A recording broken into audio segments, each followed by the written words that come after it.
Have you ever been hypnotized? Lita has. We are going to unpack the myths and misunderstandings of hypnotherapy with our guest, certified clinical and medical hypnotherapist, Ken Thompson. Broadcasting from the Subaru of Gwinnett Studio at the Gas South Convention Center in Duluth, Georgia, it's time to design your life on Status Life with Lita. Status Life with Lita is presented by Derek Hayes Law at 404-777-HURT. And by 5 Strands Affordable Testing. Invest in your health at 5strands.com. Back in the studio today for the next episode of Status Life with Lita. We have an extremely interesting topic today. We'll talk about that a little bit in a minute. But before we do, we have to wrap up Kilimanjaro, so to speak. So to speak, yeah. Gosh, what a journey. I will say at this point where we are taping this show, and it is mid-June 2024, and I got back from Africa mid-March. And I said to you last night, yesterday was a really, really big day for me. And the reason being is I've had 2 leg surgeries since I've gotten back from Africa. And I hate to even lead with this because that trip was so monumental. It was life-changing, epic, as one of my fellow KDAs used. And yet, what happened to me after, I'm afraid, is foreshadowing that trip. And that makes me kind of sad. I was even talking to somebody yesterday. What made yesterday amazing is I went back to the gym, and I love that. That's been a constant in my life with my trainer, Cherie, and the women that I work out with. I just adore them. And I went once between surgeries and just to see them. Probably should not have been in the gym. But yesterday was the first full official day that I could work out. And it was hard and it was hot. There's no air in that gym. It's been almost 100. We're having some unseasonable, crazy heat wave right now. So I'm in a gym just dying for my first day back. Welcome back. And I had my follow-up appointment for both of my legs. We've had to have vein surgery for the blood clots, and they did the other leg as preventative because the leg did have the same problems as the leg that got the blood clots. And so I got a full clean bill of health yesterday. Both legs look great. Got back to the gym, went for a really nice long walk last night with the dog. It just felt good to move. It felt good to be cleared by the doctor. And then they called back yesterday, and because of the blood clots, I've been on Xarelto since, and that's a blood thinner, and I've been on that since March. And there's not really any effects of that. It's just taking a medication and the level of hydration that you have to have. And I only have 1 kidney, so I stay very, very hydrated all the time. But if you get just a smidge dehydrated, where normally it wouldn't affect you, on the Xarelto, I'll get dizzy. Oh, absolutely. I had to send 2 teenagers who were with me in Walmart the other day up to the front to find a water because I was in the back in the pet aisle, really kind of dizzy and disoriented. And that's happened 2 or 3 times? Yeah. That's just the medication. So, of course, I'm ready to be off it. And the doctor called last night after he reviewed my ultrasounds, and he said, "You're done." So it was just this final, complete, of the medical. But again, we have to attach it to Kilimanjaro because all of this happened when I got home from the trip. Yes, but ultimately the blood clots themselves weren't necessarily caused by the altitude or the dehydration. It all attributed to it, but you had some vein issues that were already pre-existing. So if you climb Kilimanjaro, which hopefully you have an opportunity to do that and can do that, it's an amazing adventure, you won't have to deal with those same medical issues. Not everybody does. Right. But there are 2 things you said. Anybody that knows you is going to know that that's you, and that is you're getting back into the gym. Yes. You're someone who loves to run, which is what made you a wonderful candidate for the kidney donation, and someone who hates to be tied down. You want to walk, you want to run, you want to exercise, do all those things you do. But the second thing is you were in the pet aisle at Walmart. Go figure. What was I doing Go there? figure. I know. Well, thankfully, no new pet came home with you. I have 7. But the 7 that we have in the house, it's nonstop. And I'll get the text or the phone call at the end of the day. Hey, can you swing by Walmart or whatever store? We need cat litter. We need dog food. We need dog whatever. Is bored. Go find, can you bring a bone home? Exactly. Please. It's hot right now for him. And the one that not every husband hears, the ferrets need food. Can you get ferret food? So cute. You were walking out. What were you doing? Running errands over the weekend? I won't forget. I was walking out of Publix. You were walking out of Publix, had a big old bag of cat litter, and you said, never in my life did I ever think that this would be my reality. Right. You're highly allergic to cats. And I was holding it over my shoulder, so hopefully nobody would see my face and go, hey, why is he carrying cat litter? Poor Derek has, we have 2 cats that came with the blend, and they're indoors, and they sleep on his pillow. We joke that they might be trying to kill him because they know how allergic he is. Secretly. They climb on my pillow, climb on me. So do the ferrets, too. That's true. Nobody bothers me at night. They all go to Derek, which is really, really funny. All right. Well, I'm glad to get the update. Glad everything's, of course, going wonderfully for the leg surgeries. It feels good. We do need to get in the topic today. Today's such a good show. So I will give you the honor and the privilege to do the introductions. Okay. Today, I have to give a little bit of backstory on this. So this is something that I've been very, very interested in for many years. I would say, let's see, we're taping in 2024. My interest was probably peaked in this subject, which is the subject of hypnosis. This was probably peaked for me in 2007, where I first learned about this. I read a book about this from Dr. Brian Weiss. And it was just a fascinating subject, tapping into your subconscious, just healing traumas, the whole thing. We're going to dive into this really big today. I was at a Chamber of Commerce networking event in in representation, rather, of the law firm. I try to go to these events as much as I can. In Gwinnett County, Georgia, Metro Atlanta. And Ken Thompson, who is here today in studio. Welcome, Ken, to the show. Ken stood up, and I had never met Ken, and he's giving we had a 30 or 45 second elevator pitch that we got to do, and he stood up and said, I am a licensed hypnotherapist. Is that correct as far as your title is concerned? I'm going to let you give all your credentials. And after it was over, I just made a beeline for Ken across the room and just shook his hand and said, I am fascinated with what you do. I want to do work with you. I want to do sessions. I'm all in. And I was probably a little over enthusiastic. I might have scared Ken a little bit. And I said, I want to have you on my podcast. And you've been a guest for Business RadioX, which is here in the podcast studio that we're in. And Ken, welcome. We're going to dive in today to all my session and what you do and what is hypnosis. We're just going to start at the top and really dig into this. Well, thank you so much, Derek and Lita. It's something that really is interesting because hypnosis and hypnotherapy has many misconceptions out there and about what hypnosis really is. So it's really interesting and really great to have someone that's so open to listening to and hearing about it, because a lot of times people are reluctant to even approach it and look at it. But to have someone that's open-minded about it. And yet what a lot of people don't realize about hypnosis is it's not something that somebody does to you. Hypnosis is a fully natural ability and activity of our minds. When you're daydreaming or you're missing your exit because you're thinking about something, or you're dreaming at night and you're in REM sleep, that is your mind's natural hypnosis. It is your bridge between your conscious and subconscious mind. So whenever you're daydreaming, you're actually pulling up memories from your subconscious and then relaying them through your mind in like a colorama of participation in that daydream. And so you're actually using hypnosis every day, but people think it's something somebody does to you. And for the reason that all hypnosis, just to be sure if everybody understands, all hypnosis is self-hypnosis. It's your hypnosis. You're the one that activates it.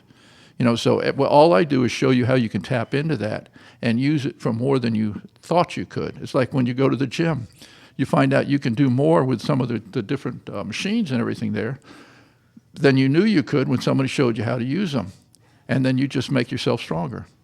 I think it's absolutely fascinating. Again, just having a little bit of a basis, but not having anyone in my life to work with, right, as a tool to really get you to understand and to be able to go into that state of relaxation. I do want to say, Derek, you're hearing all this for the first time. Correct. And so I like that you truly don't know anything about this as a topic. I've not prepped you for today's show. You knew that I had done the session and that we were having Ken on the show today.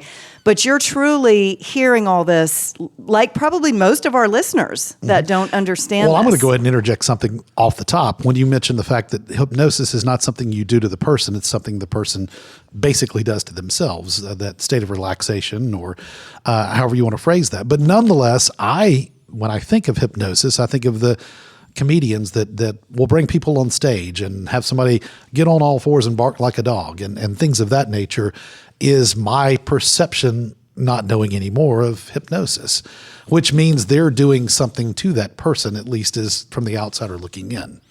Well, in actuality, it's not that they're doing something to that person. That person is allowing himself to participate in that. I gotcha. I actually had at one of the chamber meetings, I had a gentleman stop me in the aisle when I came into the meeting, and he looked up at me and said, "I can't be hypnotized." And I said, "Well, that's interesting. Why did you say that?" And he says, "Well, I went to 2 stage shows, and I volunteered, went up and sat there, and the hypnotist worked with me for a period of time, and each of them said, 'I'm sorry, but you're just one of the few people who can't be hypnotized.'" Now, I take exception with that statement, but I asked him, I says, "Well, why don't you come by for a consultation and we'll see what you can do." So he came and sat for this consultation, and after we went through a number of the things he thought about changing and behaviors he wanted, I asked him, "Would you like to relax for a minute?" And 15 minutes later, he says, "I've never experienced anything like that in my life." So it's also a mindset then, basically. Yeah, since it's your own hypnosis and your own tool, if you don't want to use it, you're not going to use it. There's the willingness. A person can't force you to use it. Right, I gotcha. So again, just as the outsider looking in, having not read a book, having not gone to the session with Ken as you have, that was the first thought I had. I grew up in Panama City, Florida, and there was always that, comedian that would come to town, the hypnotist that would come to town and entertain crowds, and that's kind of what I was thinking. But understanding there's a tremendous benefit from hypnosis. Have you ever had anyone come for a consultation, or even further than that, trying to uncover some traumas, and they can't relax enough? I mean, they truly are blocking themselves. Does it ever get to that point, or is usually most everyone's pretty open if they're working with you? If they come in for the session, and first of all, before I start any sessions with them, as you mentioned, we spent 45 minutes discussing. And so they learn a lot more about it before we even get started.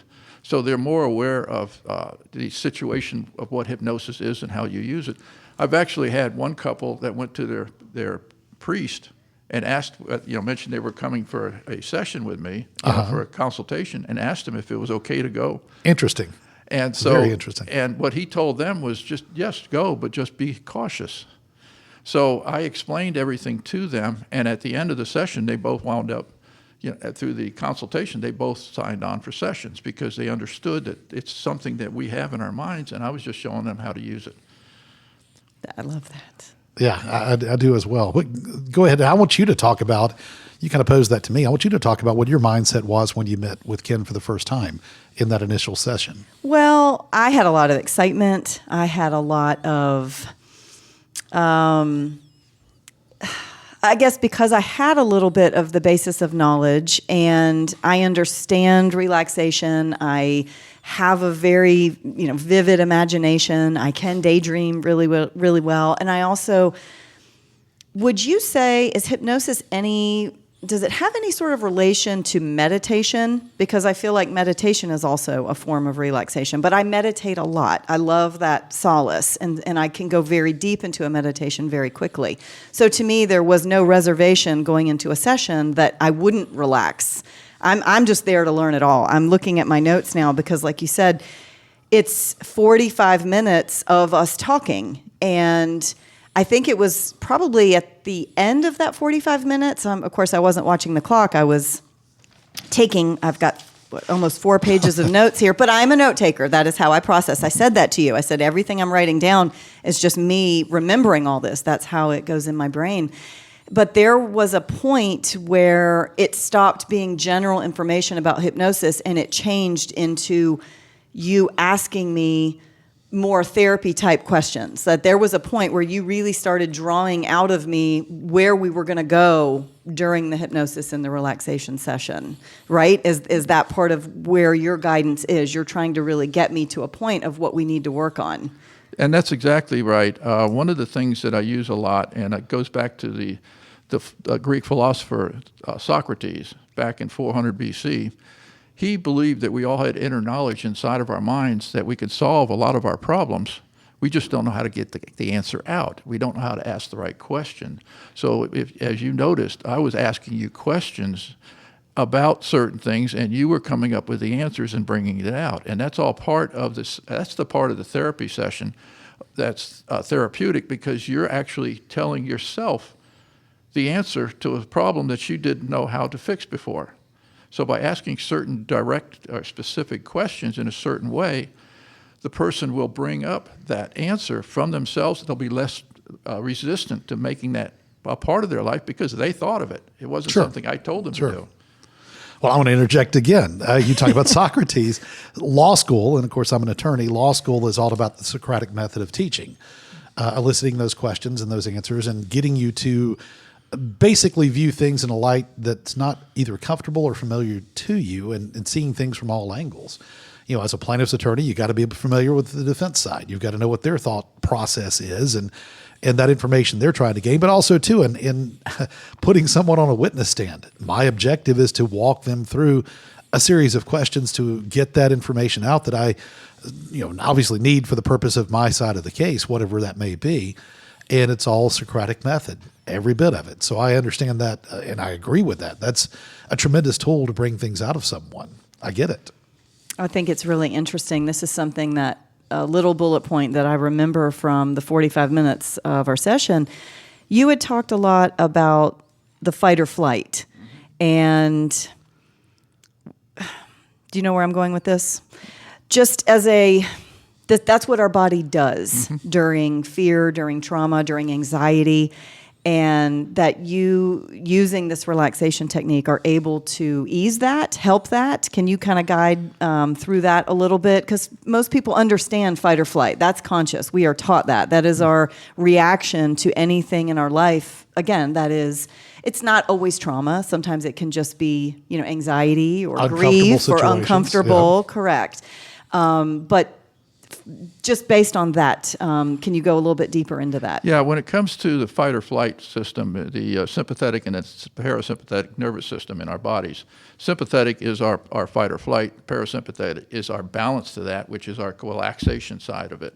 So basically, if we feel threatened, and this is part of the evolution of our survival, when we feel threatened, whatever threatens us, depending on the amount of pressure that threat represents to us, we will classify that. It'll be, if it's a life or death situation, it will get stored in a different part of the mind. It'll get stored in the amygdala, which is our primal brain, which is where our fight or flight system originates. And if we go into fight or flight, then we're going to be focused on doing certain things to protect ourselves. Our breathing changes, our heart rate changes, we start sweating, our muscles tense up. That's part of the fight or flight, the symptoms of that kicking in. So if it's stored in the amygdala, it'll respond differently than if it's just a stressful situation, which is stored in our mind, in the part of our mind that remembers things. It's just an anxious moment. So there's a difference in depth of it.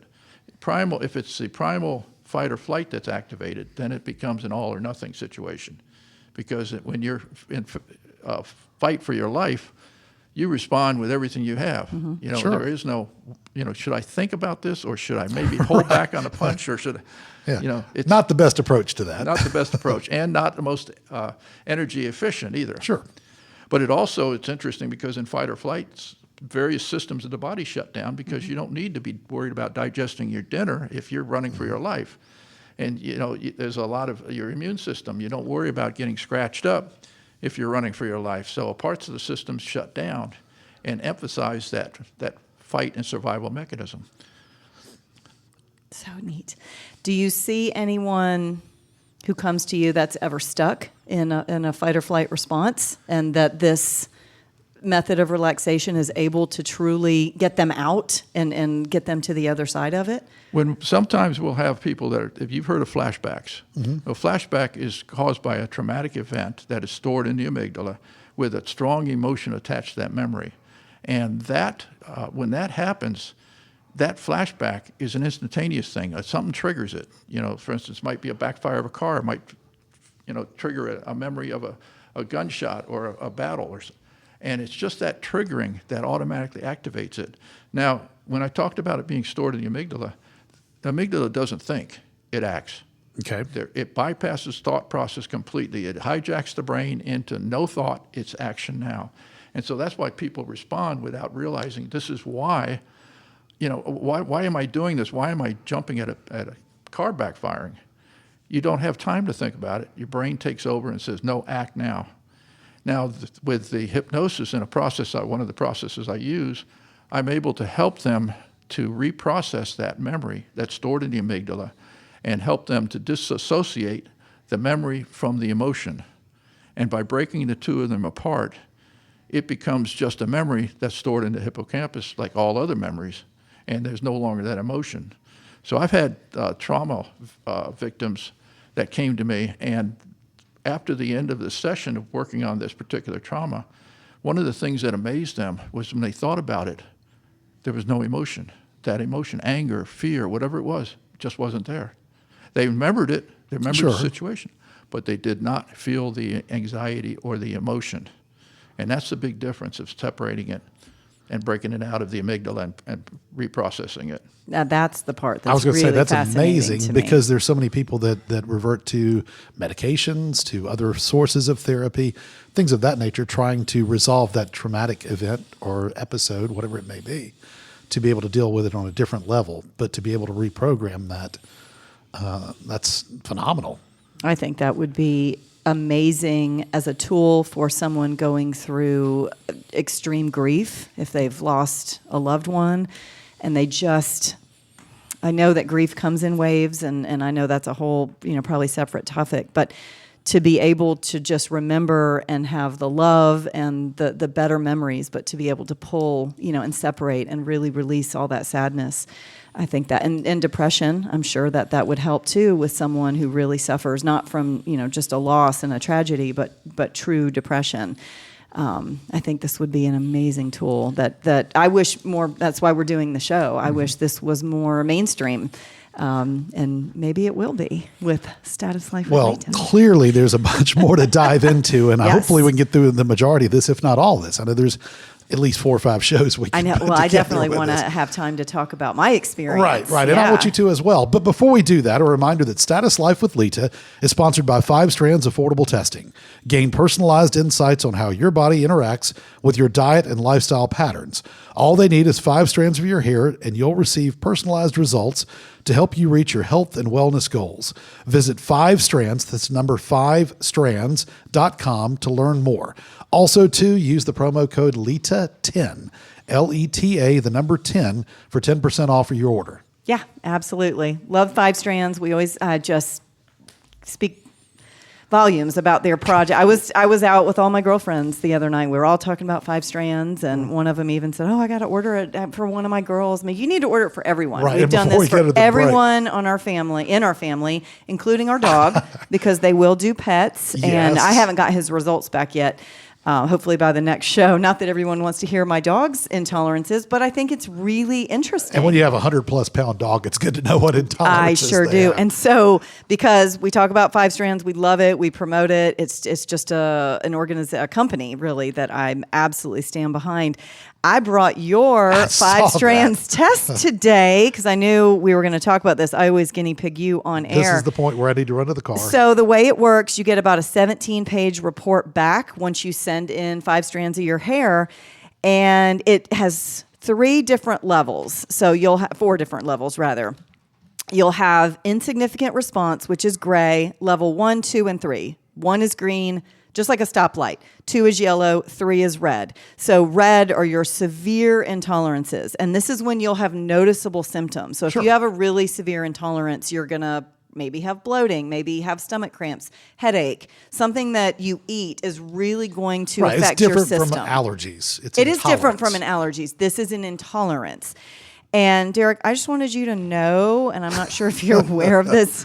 Well, I will say, before you turn to whatever page you're turning to, I will say this. I have studied my results many times over, and I still point out the fact that steak and lobster, I have a green intolerance level. I think I should be eating that every meal. Well, and crab legs. There you go. So I'm good with that. So it's 17 pages, and they do change somewhat just based on your system and your digestion and that.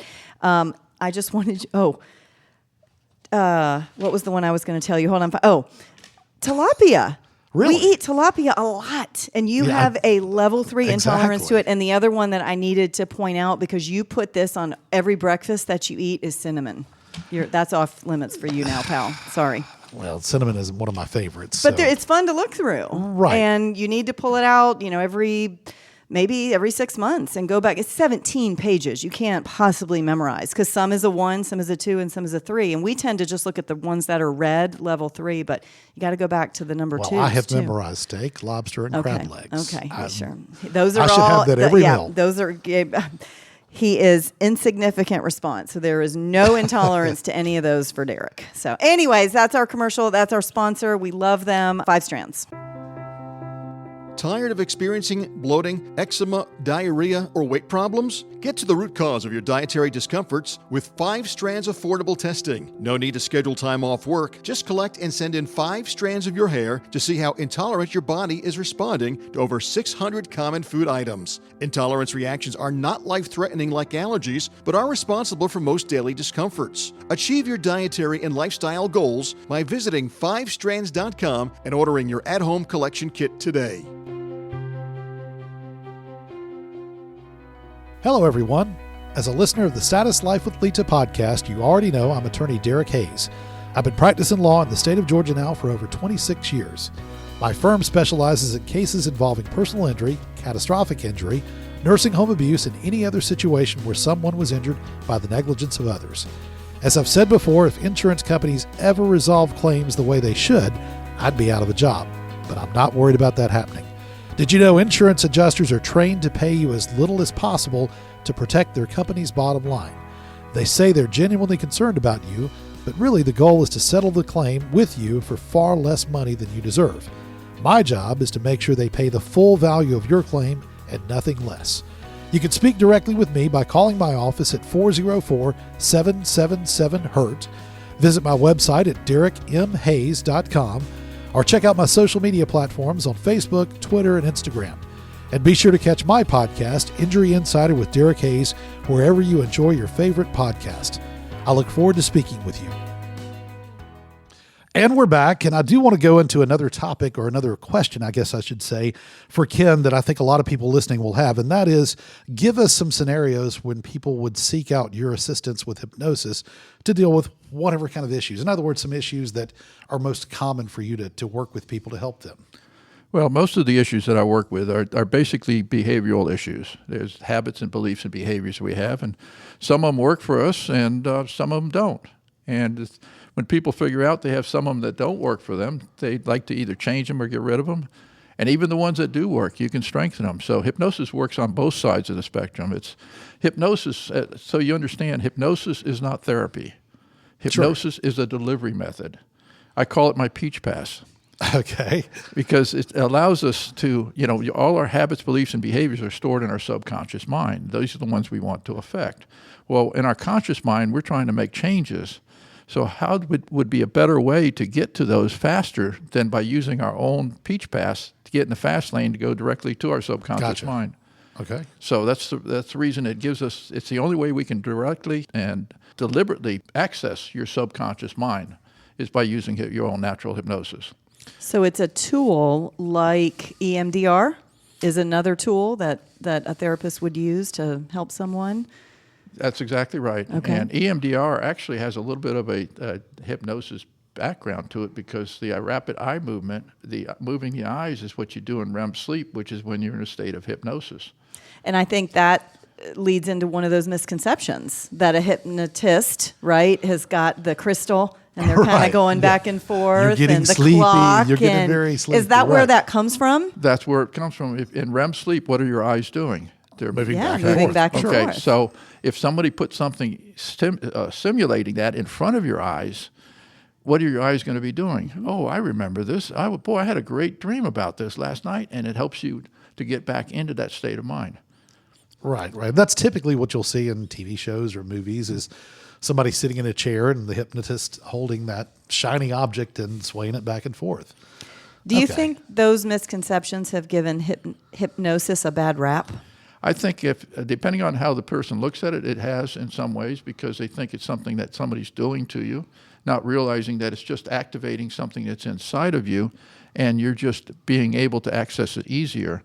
I don't use, as you know, there's no crystal ball or watch or nothing anything like that. But all of it being self-hypnosis, all I'm asking you to do is to allow yourself to take a moment and allow your mind and body to just let go for a minute and relax. I mean, kind of like you do when you get in a sauna or something. You just allow. Do you sit there and just stay tense, or do you allow yourself to relax? Sure.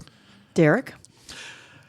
I knew it was coming to me. I absolutely knew it was coming. So, do you want to talk about me? Yes, I will. Okay. So I mentioned this to you in the session, so we're letting everyone in on Derek here. Surprise. You have a really difficult time with quiet. You have a really difficult time sitting still. It's almost uncomfortable for you to have a void of silence in any capacity. From the minute you wake up, you turn on the radio, even sitting at your desk, and you're fully engaged in what you're reading. And I can even walk in your office and you're in the zone, but the TV's on. There's just a level that silence really bothers him. And that's why I was just curious how, if you sat in a session, I think it would be incredibly helpful for you to really be able to let go and to release. But I don't know. I don't know. My difficulty is relaxing. I mean, that's what it comes down to. Well, that's what it is. Exactly. Yes. I cannot nap. I'm not someone who can lay down on a couch and doze off.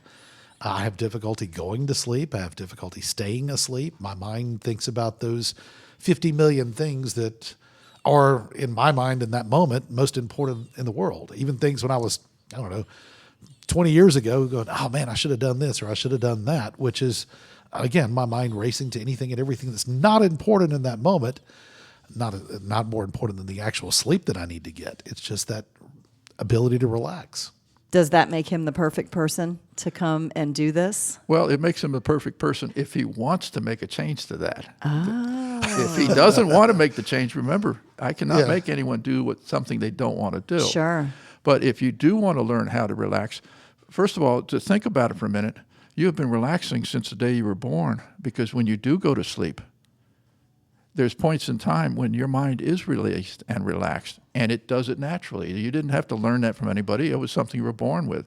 So you have the natural ability to relax deeply by yourself. But our conscious mind will continue to jump in there and try to say, well, I need to do these things, and I got that to do, and all of that.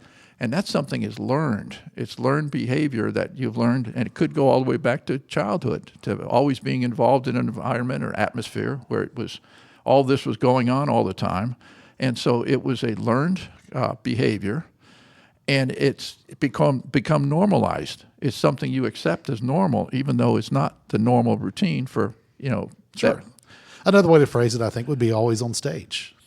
Yes. And as a preacher's kid and a preacher's family growing up in parsonages that were typically next door to the church, in the Methodist church throughout all of South Alabama and the Panhandle of Florida, we were always the preacher's family. We were always involved in every wedding, every funeral, every event going on at the church. And so there was always that need to be on stage. There you go. And that was something you learned. It wasn't something you were born with. It's something you learned because of the conditions. It's called conditioning. Mm-hmm. And that was the situation of your childhood. So you've learned it. But now, understanding that it's a learned behavior, you can learn how to change that behavior or to unlearn it. You can't really unlearn a behavior, because a behavior is actually a physical groove, a neural pathway in the mind that is a groove, and it doesn't have it stays there. It's never forgotten. It doesn't go away, but you can create a new neural pathway, a new behavior that's more positive for you and getting away from the old one. Gotcha. To be able to relax, to be able to have silence and some peace. And stop the mind racing. Yes. I would love to see you try. Yeah. Okay. For physical, Yes. things too. I mean, yes, there's, the mind-body-soul connection. The more healthy your mind is, and I'm not talking about intelligence. You're incredibly smart, but I just mean being able to rest, being able to sleep, being able to sit in some silence. Your REM sleep that you mentioned earlier, your mind racing through all these things at night that you have to fix and correct and take care of. REM is when we do our learning. REM is our natural hypnosis. So you're in hypnosis when you're doing that. It's when you're working, and it's called paradoxical sleep because your body is asleep. It's paralyzed. The anti-gravity muscles in your body are not moving. Otherwise, you'd be running. If you're running, you'd be moving your arms. So your body is asleep, but your mind is going full bore. It's wide awake. And have you ever noticed when you wake up in the morning after a night like that, you feel exhausted? Oh, absolutely. During the night, the mind is saying, hey, I'm wide awake here. You may be sleeping, body, but I'm awake. Give me more energy. Cortisol, come on, I need more cortisol. And you start bleeding down your cortisol supplies during the night. Feels like you ran a whole marathon. You did in your mind. Right. And you wake up in the morning with no cortisol. And exhausted. And you're exhausted. Yeah. Yes. That's the point. I think we have a breakthrough. I'm so glad Ken is saying this to you because we talked about this behind your back. So now everyone gets to hear it. Yes. Okay, yes. You're going to work with Ken. And then you can come back on the show and tell everybody how fantastic it is. But I got to work. No, I want to talk with about Ken. yours. Yeah, of course you do. Derek. Quick topic change. No, I'm teasing. No, I would love to share some of the work that we did because I think this is where, so we can talk about what it is, we can talk about what it heals, but I do want to make mention too, 47-year-old female. We've talked a lot. We've had different health and wellness people on the show throughout the years. We've talked a lot about fitness, a lot about weight loss. That's just what I gravitate towards naturally, so it's a big topic on the show for everyone that listens. But you had mentioned that there is a big weight loss component, and I know you use the word willpower and being able to make that the connection between the bridge between your conscious and your subconscious and why diets fail or why people are not able to lose the weight on their own. It can also be to stop smoking or curb an addiction. But before we go into my specific session and one of the things that came out of it, I definitely want you to talk a little bit about how this relaxation technique can bridge that gap. And you have a weight loss story, right? A big success story. So I'm going to turn it over to you for that. Okay. Well, honestly, I used to weigh 255 pounds at 6'4", and through a friend of ours that we had seen make a dramatic change in his weight loss. We didn't recognize him after he lost 65 pounds. My wife was talking to him about how he had succeeded at that, and he says he went to a hypnotherapist. So she got the information from him, and she started going for weight loss with that hypnotherapist. And I was working for a project manager for a national electrical company at the time, so my middle name was Stress. So she says, well, he helps reduce stress in your life. So I went to him and talked to him and just signed up for some sessions for stress reduction. Well, about the second week I came in, and he looked at me, he says, do you think you'd want to lose a little weight? And I looked down, couldn't see my shoes, and I said, no, I'm okay. After the second or third time of saying, no, I'm good, I figured, okay, I'll lose 20 pounds. Well, I lost a total of 85 pounds. Wow. And through the program, it went from from my weight down to 170, and I was type 2 diabetic on 2 types of blood pressure medication and on lisinopril and amlodipine for the blood pressure and on 2,000 milligrams of metformin for my blood sugar. Well, after I lost the weight, my body said, hey, you're at a weight you're supposed to be. I can handle it now. And so all of that went away.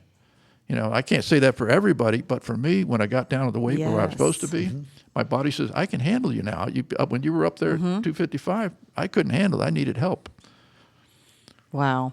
So talk about, okay, so you lost it physically, but you went through the program. Tell me give me that mind-body connection. How did you de-stress, lost the weight? Like, talk us through that a little bit.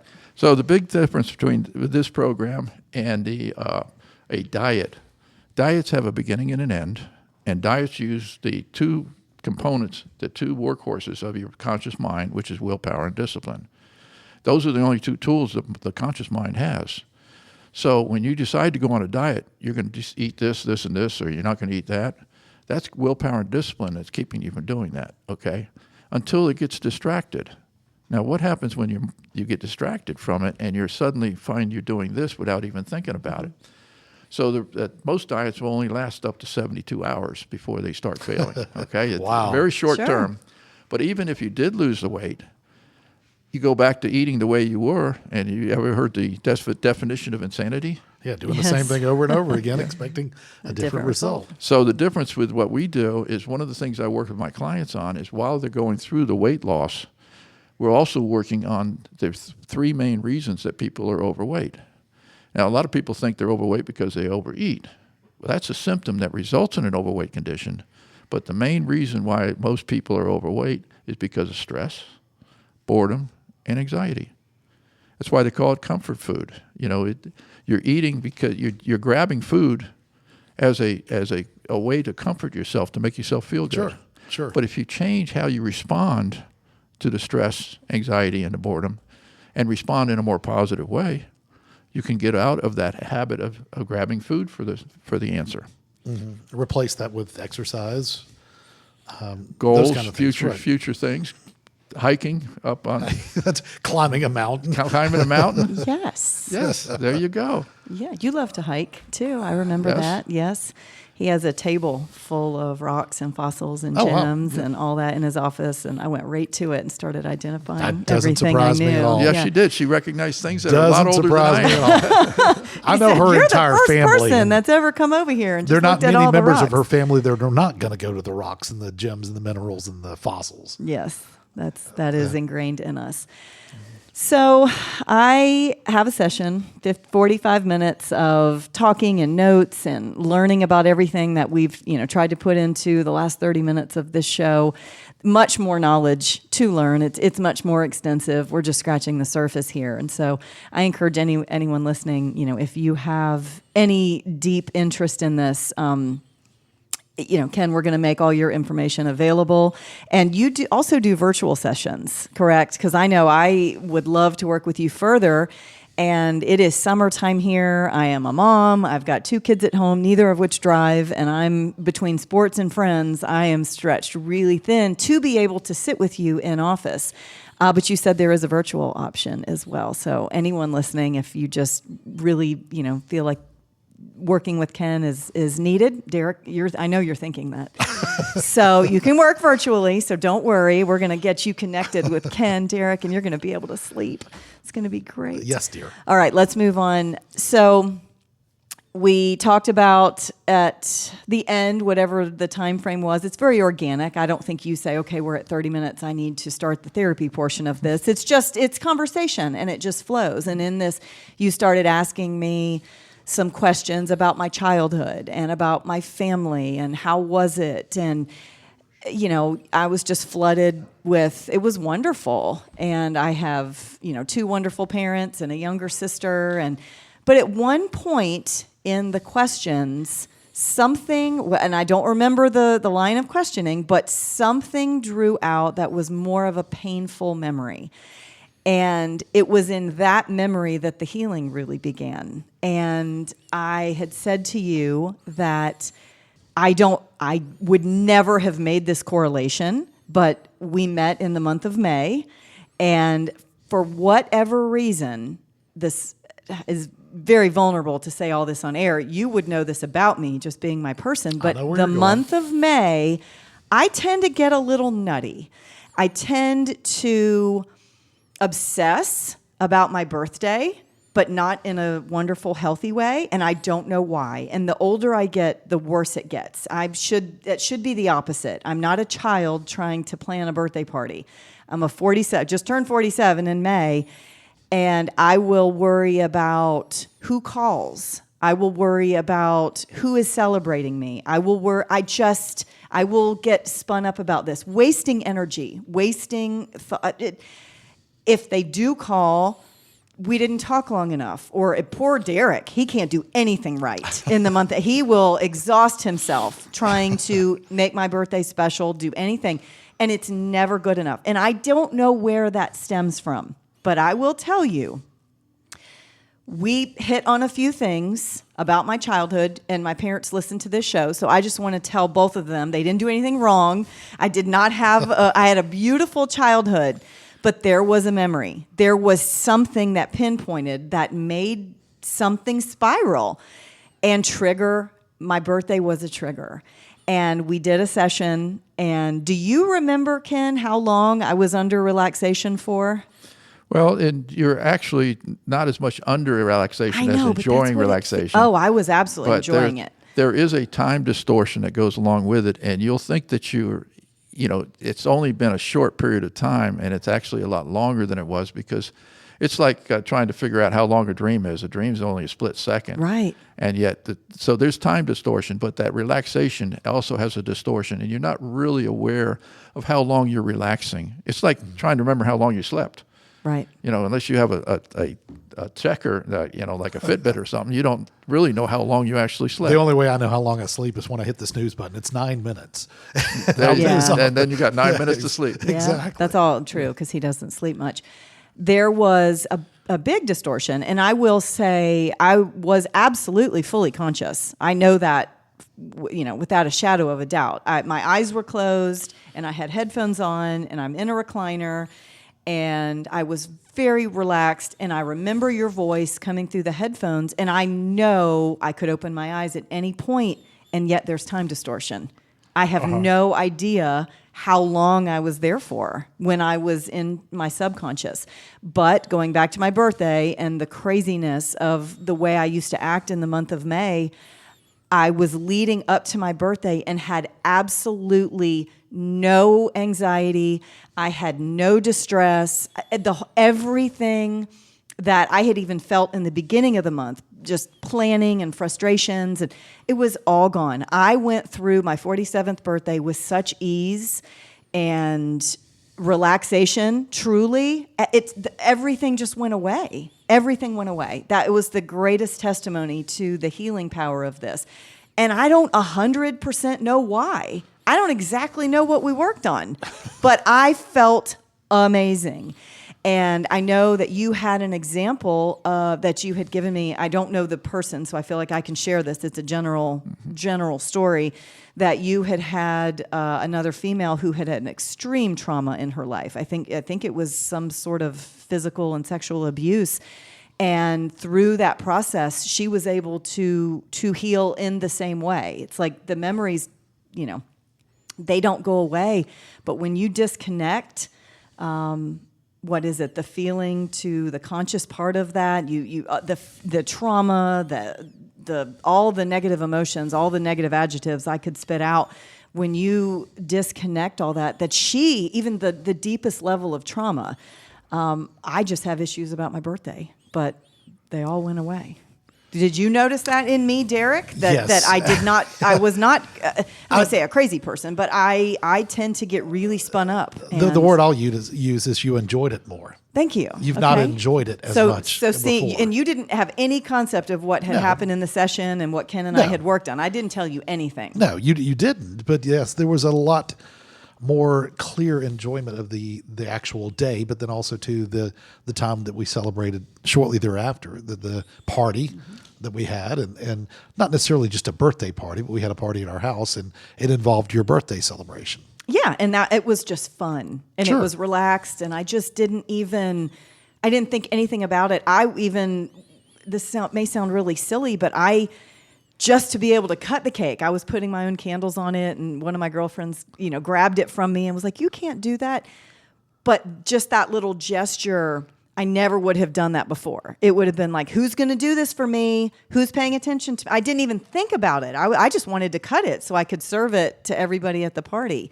I didn't want the attention, is my point. It almost felt like I was removed from it and we were just having a party and it wasn't my birthday. And I was perfectly fine with that because I had this deep childhood angst for all these years in the month of May. And it was something that had happened to me as a child about my birthday. One thing I'd like to add to this too, just to show how important is what you're talking about here. That wasn't what I did. Right. That was what you did. You know, the fact that when I ask these questions and you come up with the answers and you allow yourself to relax, you are the one that's responsible for that. You're the one that gets the credit for that. I'm guiding you, but you're the one that's actually making it work. I don't think I could have done it without you, though, and that poses a big question. We may have to wrap on this because we're creeping up to the end of the show. Could someone, or how do I word this? I'm asking about self-hypnosis. Is it safe to do self-hypnosis? Is it possible to do self-hypnosis? Because my testimony is I could not have healed that without you. So how would you answer that question, Ken? Well, first of all, I go back to all hypnosis is self-hypnosis. So the relaxation you felt was your own, allowing yourself to relax. And as far as self-hypnosis, I use it for my dental work, and I will, no numbing or, for crowns, teeny, fillings, none of that. I don't use any numbing or gas. Wow. Because self-hypnosis can allow myself to relax to where I don't feel any pain. I feel just maybe a little pressure, but no pain.